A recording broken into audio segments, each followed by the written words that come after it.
Mateo 6:31-34. Kaya huwag kayong mabalisa na magsasabing ano ang aming kakainin, o ano ang aming iinumin, o ano ang aming isusuot.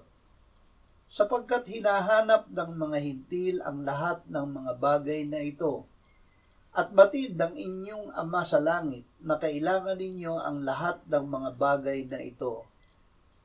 Ngunit hanapin muna ninyo ang kanyang kaharian at ang kanyang katuwiran, at ang lahat ng mga bagay na ito ay pawang idaragdag sa inyo. Kaya't huwag ninyong alalahanin ang bukas, sapagkat ang bukas ang mag-aalala sa kanyang sarili.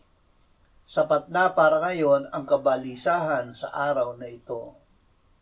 Huwag mabalisa. Manalig kapag nananalangin ng Ama namin, na ang hiling na mapasa amin ang kaharian mo dito sa lupa gaya ng sa langit ay tinugunan ng Diyos.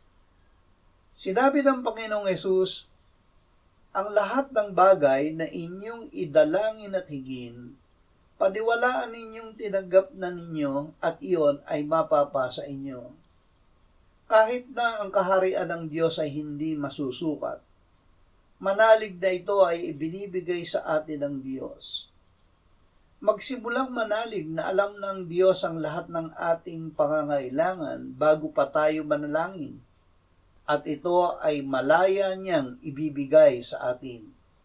Huwag tayong mabalisa, kundi sa lahat ng bagay ay hingin natin sa Diyos ang ating pangangailangan, ang ating kakainin, iinumin at isusuot.